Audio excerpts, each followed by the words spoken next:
tell me when he goes live. Okay.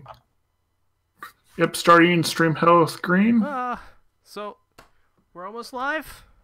I think so. We're live? We're live? Ah! Yes, I hear echo. That's a good sign. That means we're live. Do your thing. Wait, why is there... Oh, that's why, yes. Okay, echo's gone. Yay.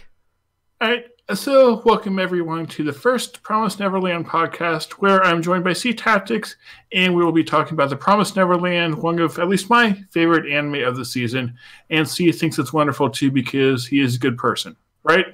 I will slay the lollies and eat their beating hearts.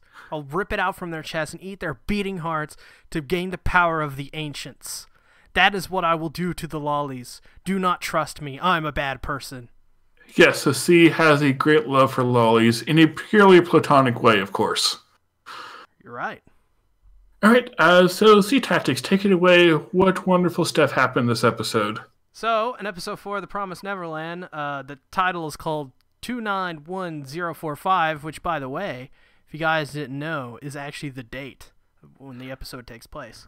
Well, maybe. That's the theory. It may not, but yeah, it we is a think date. it is. It's a date, and we think the show takes place in 2045, though maybe that's a lie because we can't trust anything here. Exactly. We can't trust these goddamn lollies. In episode 4 of The Promised Neverland, Crone is promised a spot by Mama. Emma and the others start to train the kids by playing games with them.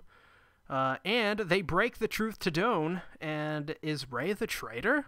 Well, they also break it to Gilda, too, the girl. Yeah, that's true, but... Yeah, she doesn't count, apparently, because she's a lolly. She's not a kid. She's an evil spirit. Okay, we'll get into that twist later on. Yes. Mob Psycho is breaking in on this podcast already. All right, next week we'll talk about Mob Psycho for no reason. Yes. The Promised Neverland podcast, your number one source of Mob Psycho 100. Exactly. It's the best Mob Psycho podcast ever. Oh, beautiful. Yeah, so one of the things I really thought interesting was at the start of the episode with Isabella, whose mother and Croton, they're talking, and then you also had like the clock ticking in the background, which I thought was just a really cool effect. Yeah, so, yeah, this whole scene was actually pretty nice because it showed... Well, so just like setting the stage here, they're like having a meeting, and Mama's like, "Hey, Crone, like I hired you as backup. Like you are expendable as far as I care. But Right. if you do what I say, I'll put in word, and you'll be the head of your own house." And Yeah, it's like this whole like mental game between Crone and Isabella. Like Isabella wants everything to stay how it is. She thinks she might need Crone's help, but she doesn't fully trust her, so she's trying to like force her to go along with her or give her a reason not to betray her. Sister Isabella is very smart. She is, Oh yeah. So this scene actually destroyed a theory I had in the last episode. If you don't watch the King of Anime podcast, should The King of Anime podcast is the best podcast that I never watch. Exactly. We cover The Promised Neverland in that podcast. And one of our theories in that podcast was that, well, at least I think it was mine, actually, is that Crone is a weakness for Isabella. She was naive to hire Crone because Crone she is an unproven commodity. We don't know what she will do, but this scene... it completely reveals how many steps ahead Isabella is, and that's insane to think about. Yeah, and I think especially regarding that is like you're right that Isabella knows that Crone could be a liability, but I still wonder if she's being like setting herself up to be open to Crone doing something. Right, and I think this scene proves no, Mr. Kitty, no. So, and welcome Mr. Kitty to the podcast, because apparently he is now awake. Yeah, he is now. Kitty. Yeah, I mean, this scene just proved to me that Isabella, she is in control. She's not completely in control, but I feel like while Crone is scary, I think Isabella and Mama Isabella, Sister Isabella, while she looks Yeah. sweet and caring, oh man, I think she's much more scary. She's kind of like in a weird way Roberta from Black Lagoon, where she looks like a beautiful maid, but in Yeah, it's like reality, she's a killing machine. Yeah, at first glance, you think, oh, just a mother type figure for the kids. Like, no, she is very complacent, involved with everything, and she's also very intelligent. I love all the mind games between the kids and her, and now Crone, and like because she is such an intelligent person, those end up being really good. Mm-hmm. Yeah, And and just the scene after this scene where Crone is in her room, and she just goes berserk and rips off the head of that doll, which she treated. Why did she do that? What is wrong with her? Well, I think it's one of those things where I don't know. She's obviously mentally just fractured. She has gone off, man. And why is she this way, though? It's like, maybe was she a kid in a previous farm, and now she grew up, and because she went all that, she's like scarred from it? I wonder, will we get a backstory of Crone? Something to explain why she's so crazy? I kind of feel like we have to. They introduced her this early. She's a relatively important character, at least. So there's definitely something going on, and it feels like this show is not one that would just gloss over that. Yeah. Also, I feel like, in a weird sense, so what I got from the first 3 episodes of this series, and I know this is like, it's obviously wrong, but my first impressions of Isabella actually was that she's just as crazy as Crone, but in a different way. I'm starting to think they're trying to make you think that way, so that you think when Crone, it's revealed that, or it's revealed that Isabella, she goes like off the deep end herself, and she gets out of control of these kids or whatever. I think that it's going to be revealed that she wasn't crazy at all. She knew what she was doing. She doesn't care. She just wants so a profit. do you think that's about Crone? That's about Sister Isabella. Oh, okay. I think they're in a weird way trying to make you think through just like rubbing off like the Crone's craziness onto Isabella and thinking, yeah, Isabella's totally crazy as well. Like they're both just sadistic people. Yeah, like Isabella will eventually break, but there's something more to her than that. Yeah, I think Isabella is just a very controlling person who, at the same time, just loves money. And I think she's doing all this for money. And her survival, of course. Yeah, that's another question. Like, why are the adults doing this? Are they just after money? They're in survival? Do they have other motives? Yeah, that's another thing. The adults in the series are just really bad people. Yeah. Do they have reasons that justify it, though? And that's something that I'm curious to see. Yeah. I mean, it's obvious Crone's motivations are that she wants her own house. Right. How she'll treat these kids, we don't know, but from the way she treats that doll, you can't expect good things. She won't be a stable mother, probably. Which makes me think, since there are other farms with these kids, no, Mr. Kitty, with these kids on it, I wonder if these other farms, they will treat kids differently. So, like, maybe Mama is the one who treats these kids nicely because she knows that these kids are going to go off and be killed. So why not give them a life full of prosper? Of course, I think at the same time she knows that if you treat these kids nice, the meat, the brain, it becomes the product becomes finer in a way. Yeah, like there's no reason to treat them badly because their goal is just to like get them to survive, raise them well. So treating them nicely is probably the best way to do that. Mm-hmm. Yeah, and that also makes them not want to run away. They want to stay there with her. We've seen that with all the kids. Right. It is interesting, that's for sure. Yeah, the other main topic of this episode was how they're trying to figure out who the traitor was and everything going on back and forth with that. Yeah, that was crazy. Yeah, and I thought it was kind of weird at the end of episode 3 how I think it was Ray who brought up the fact that, there's probably a traitor among us. But then as we saw more in this episode, it made more sense. At least I thought it did. Yeah. So I actually thought it was Gilda who was the main traitor. And it turns out who it technically was. Gilda was... she wasn't exactly a cut and dry traitor, I guess. She she just fed them information. Yeah, and I also don't know how much Gilda was giving, because if Gilda was a traitor, her information was going to Crone. And it even felt like she was trying not to be a traitor when we saw that scene with them in the room, which I thought was a fantastic scene, too. Mm-hmm. Yeah.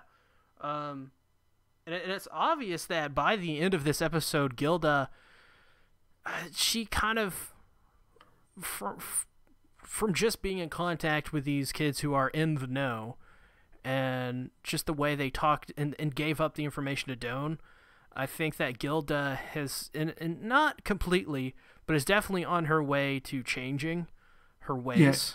Yeah. And I think she wants to help the other kids, and there's still like some reasons that maybe she'll have trouble, and I think we'll get into that more hopefully in the next few episodes. Yes, I think Gilda will cause trouble, but I think it will be in a situation where she will have, like, it will be a make or break, like, you come with us now, or you stay. Right. And that's another thing, too, is like Emma was trying to figure out, like, what's the motivation for the traitors to do what they do? Is it just their own survival, or is there something more? I see. I don't think for a second if Gilda gave up this information, they'd let her survive. I think Sister Isabella would send her right off along with everyone else. Oh, yeah, because there's no reason to keep them alive. She'd probably have to go against the demons or whoever. Mm-hmm. Yeah. So, we don't know about that side yet, and because of that, it leaves a lot of questions up in the air. A lot of questions like that, which is super interesting.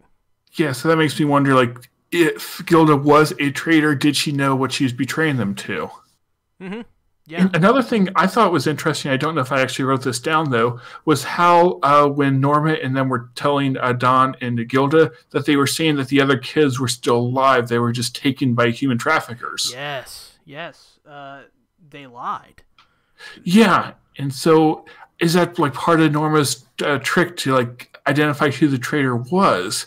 And if he thought that Ray was a traitor from the beginning, does that tie into that plan too? I also think a part of it is that if you tell Dawn that that Connie is dead, maybe it could backfire in the sense as well that Doan just gives up and he's like, well, since she's dead, then they're gonna kill us. Then, well, fuck it. I'm just gonna go out. I'm gonna go out and blaze the glory right now and just go confront Isabella about this and blow cover. And so their goal could have also been just to give them hope, make them think that, yes, there's still a way to save everyone, and not because for them, like Emma and Norman, their goal is to get away successfully, and the best way to do that is to give everyone as much hope as possible. Mm-hmm. Yeah. I think also as well that scene is very important because I think that was one of the main turning points for Gilda because she broke down. She started crying in the scene. And I think them breaking it to Doan's reaction, Emma's reaction especially, and Emma going over to like cheer up Gilda as best she could because Gilda definitely broke down. That wasn't fake emotion whatsoever. Right. I think that was the moment where Gilda was like, this is messed up. Like, I can't do this.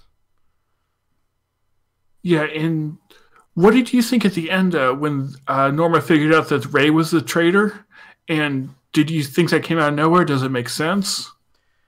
I don't know what to think about that. I really don't. I think the tone that I was getting from is that Norman was making sure of Ray. Like, is Ray the traitor? Because initially when that scene started to happen, I was like, oh wait, is Norman the traitor?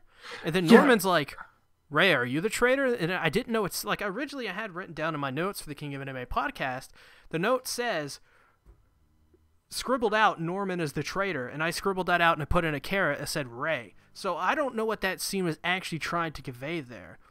But it did give off the tone that the twist of the end of this episode was that Norman or Ray could be the traitor. But yeah, I think that's a red herring. I think they're supposed to make you think that. I think there's something more to it too, but that's interesting because you were like thinking that maybe one of them were. And when I was watching the scene when they were outside, and I think it was Norma came up with the idea, let's try leaving in 10 days. I ended up writing down thinking, is one of them the traitor? I wrote down Norma, but I actually think I might have mixed up the two's names, so I don't know if I was right or not. Yeah. I'm really bad with names, by the way. Yeah. Yes, you're Garfield, right? I'm bad too. I don't even really know who I am, to be honest. You're just the voice in my head that helps me do podcasts. Exactly. Now kill everyone, Rising. Kill. Oh, don't worry, I've already done that. Oh, okay, cool. Just Yeah, that's why you don't have any viewers. God damn it. I knew it. Okay, but yes, with Ray being the traitor, my theory is that he is the traitor. They discovered that, but what they don't know is that he wanted to be caught, or he wanted them to know that there was a traitor, so they would act accordingly.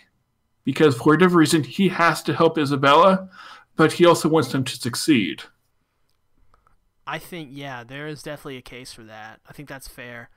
At the same time, I want to make a bet. I believe this is a red herring, and we'll probably see next episode if it's a red herring or not.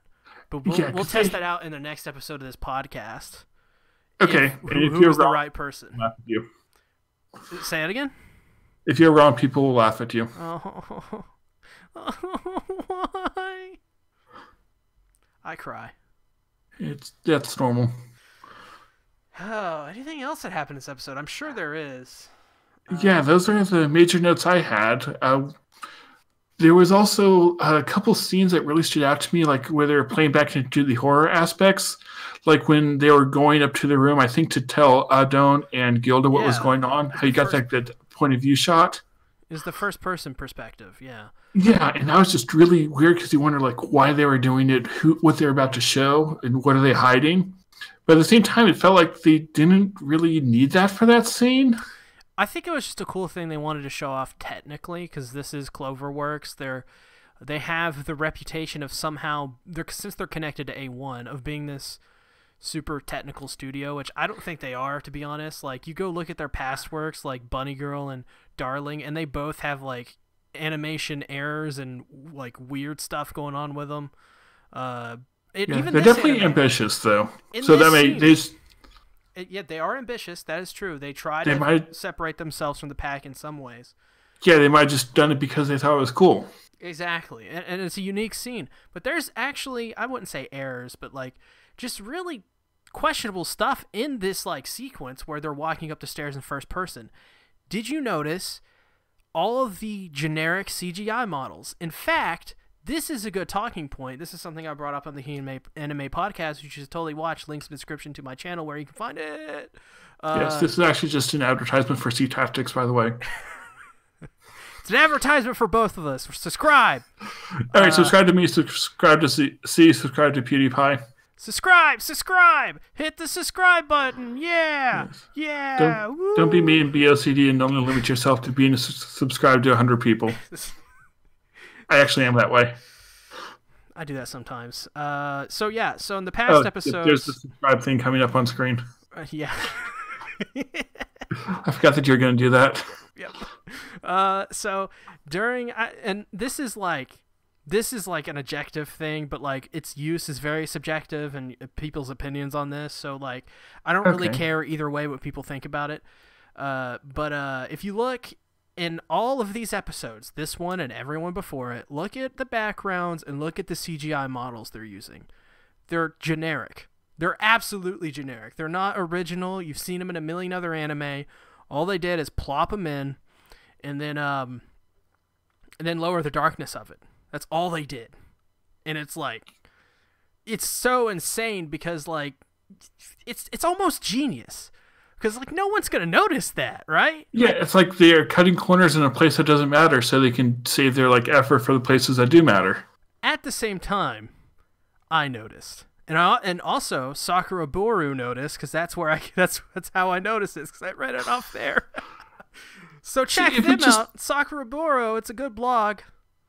A link will not be in the description unless someone reminds me after the podcast. So they actually went into detail on why that is. And the reason is because the people they got to do the backgrounds for are really bad. Every show they've been attached to, apparently, going off conjecture of what the article said, the people who did the backgrounds for this anime legit do this for every single anime they are part of. They use generic backgrounds. They barely make their stuff, and it's really lazy, really. And if you look at like when they go outside, you can tell it's kind of lazy because you look at the woods, you look at the vast forest. It's not really interesting. It looks fine. It's functional background, and I'm not trying to say like it's bad. I'm not trying to like this is not really a criticism necessarily of it. Like I don't care personally, but if you look at it, it doesn't really look. Yeah, it's not the use of the background itself is not what makes this show stand out. It's more so like how they use it. Right. It's kind of dull. The backgrounds in this anime are kind of dull, and that's once again that's a criticism, but like it's not. I don't care one way or another. I like what I'm seeing like, either way. For me, that's like okay. I could agree it could be better, but I don't think it hurts the show as a whole. It's like watching Dragon Ball Z season whatever it was when they're on Namek and seeing the same background every episode of the same Namek green oceans or whatever it was and the same, kind of terrain, and it looks the samey and it's super easy to make because it's so samey. It's the same thing. I don't care. It looks like the samey and kind of dull, but I like it. If it works, it works. Also, we have someone in the live chat who's saying so. Oh, you were cutting out there. What did you say? Oh, I was? Yeah. We have a person in the live chat saying hi, so say hi back to Kagami. Hi, Kagami. I want to... I probably shouldn't say that. Don't scare him away, please. He is kind of weird, too, so... Well, I don't want to get arrested for if it's, a goddamn lolly. I mean, I think he is younger than us. God damn it. I forget how old he is. Goddamn. But yes, he's a lolly.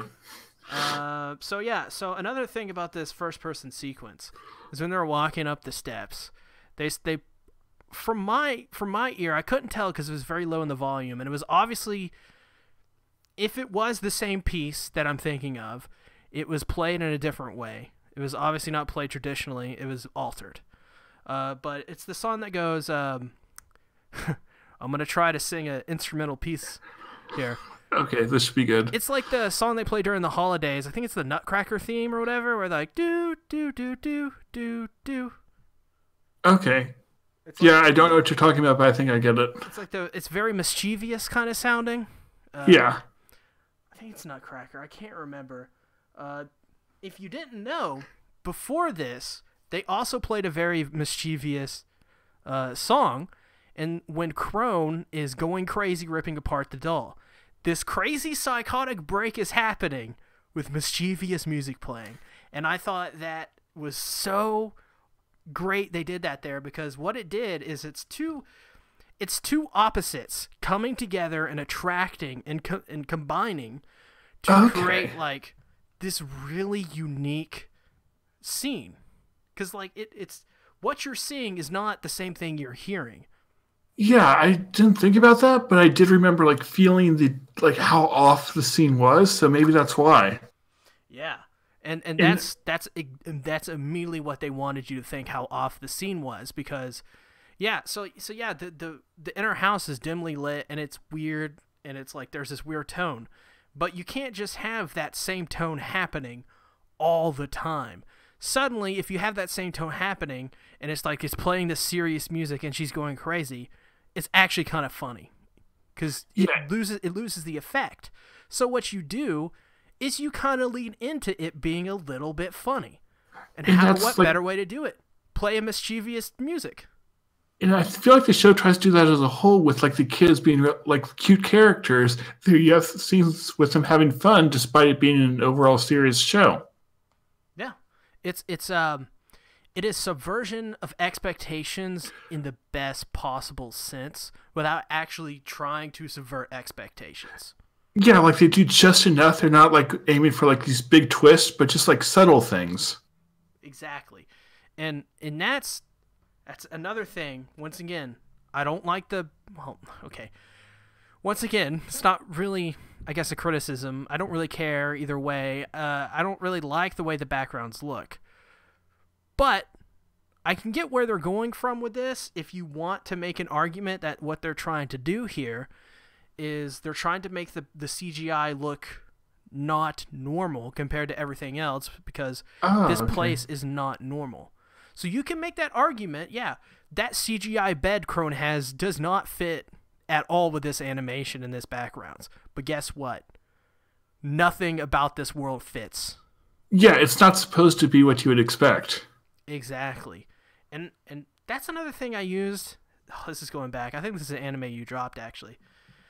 Inuyashiki. This did the same thing. It was like how his body had all the robotics in it, and like how that was so obvious CG. Yeah, but well, actually, the CGI models in that anime were actually really damn good. But they had like zero budget, so what they could not integrate it, is what it was. I'd say. Yeah, and so they intentionally used that zero budget they had to create CGI only for Inuyashiki, because he's a robot alien. So you could make the argument like, yeah, everything around him is 2D and moderately CGI looking, but well, he's alien to this world now. He's not technically human. He's an alien weapon who thinks like a human. Well, like the weirdness there, this is completely going off topic, but shows like Handshakers and Wiz, how like they have such weird CGI. A lot of people think it's bad, which it kind of is, but it's so different it works for me. Well, I think, yeah, I think that's what they were probably intentionally going for. And I don't think this is what they were intentionally going for in The Promised Neverland. I think it's just a byproduct of their whatever company they picked to do the backgrounds. Shame on you. Yeah, so it's like it didn't work, but it somehow worked despite of that.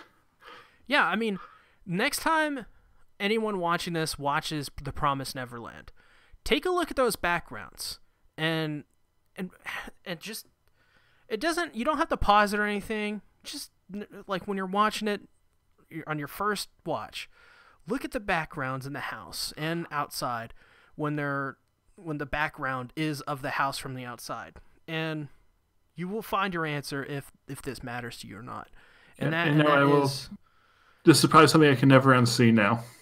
It's one of those. Yeah, it is. After you bring it up, and if you keep noticing it and you're like, oh, I don't like it, then it's probably not good backgrounds in terms of what you know, or something that you like, right? Right. But if they still don't bother you and you still notice it, then it's fine. That's how I would tackle that. I don't think it harms the show from just a general perspective. I think when I definitely do a review, I will be talking about it for sure. Yeah, and another weird effect that I noticed here is how they can use the lack of music at times to like hone in on tension and suspense and horror stuff. Yeah, so that's actually a really good point you bring up, and that's because so many movies, modern horror movies, anime especially, do this. Oh, and I hate when they do this, but they play too much music. Yeah. And I think here they were intentionally using the lack of music as their music. Right.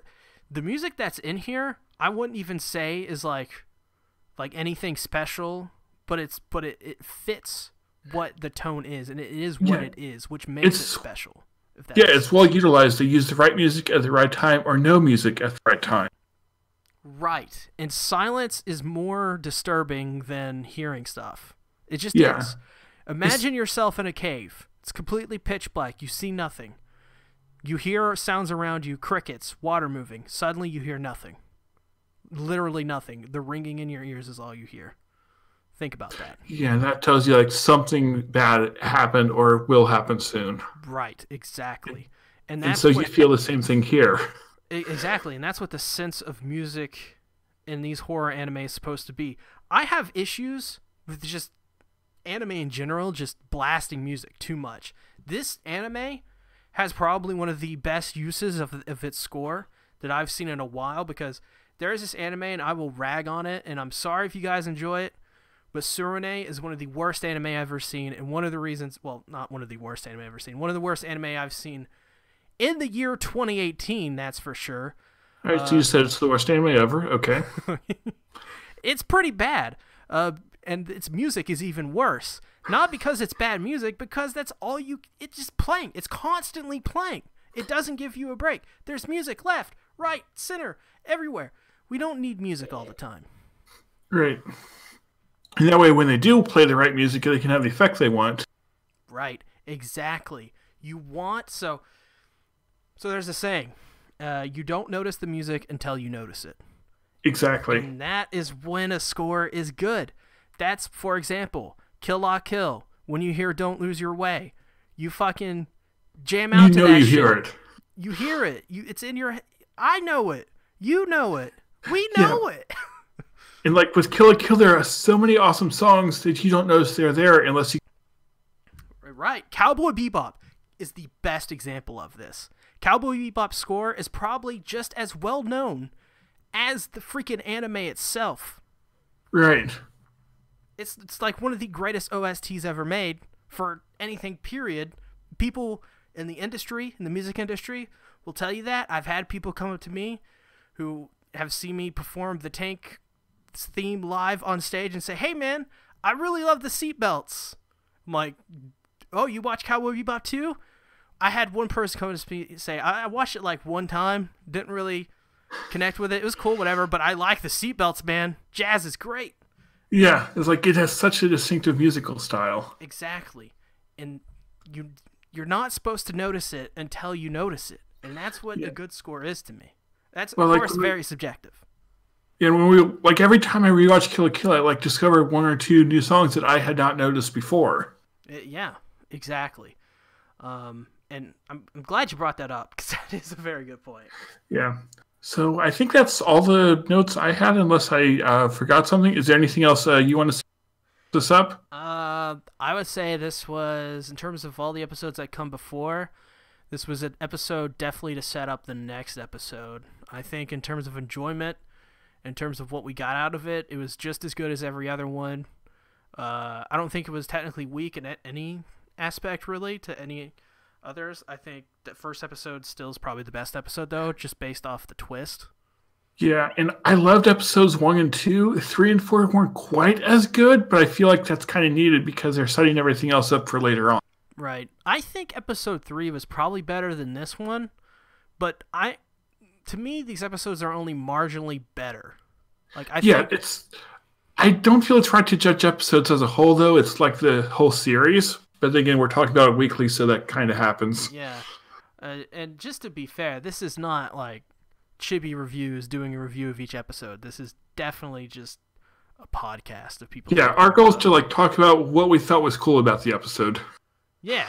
We'll talk about what happened in the episode, but we just went on a 30-minute, or a 15-minute diatribe about all the technical aspects, so. Yes, we are very intellectual YouTubers. Yes. Between the two of us, we have an average of at least one college degree. Is a music degree even really a college degree? Depends on who you ask. Exactly. But I say yes, so yes, you win. Yay! I'm smart. But don't ask me what 2 + 2 is. That's a little bit too hard for me to figure out. All right, well, I guess we're about done to wrap it up. C Tactics, if you want to tell people where they can find you. Well, first of all, subscribe, everybody, subscribe to this channel. Woo! I'll make it larger so all you can see is subscribe. Actually, it just says ubscrib, everybody. Yeah, ubscrib. Hit the ubscrib button. Ring the ding dong thing. Button. Hit it. Ring the bell, please. Thank you so much for hitting the ring bell button. Smash the grab like. Hit the thing. Make sure you hit it hard and never look back. Yes. That's what my papa told me back in the day after he killed 3 people in front of me. Well, see, there's a very important question that just came into the live chat. I think you need to answer it. Okay. It's what's 2 + 2? Okay. Hold on. I got this. All right. I just have to tensely... All right. Just remember, think deeply. Remember back to grade school. Back to 2nd grade math. I kind of want to know what faces you're making now. All right, 5. There you go. There's our answer. All right, so thank you to... Yeah. So well, you can... Well, I should probably... You can find me on youtube.com/ctactics. Links are in the description. Follow me on twitch.tv, because every Saturday, that's right, tomorrow morning, we'll be streaming the King of Anime podcast live. In the evening. Well, tomorrow we gotta do it. We're doing it like 8 a.m. in the morning tomorrow. It's pretty cool. Oh, okay. Yeah, I'll be asleep then. All right, so thank you for joining me, C Tactics. Thank you to everyone who has watched the first episode of AKA the greatest ReZero podcast ever. Ubscrib! Yes, Ubscrib.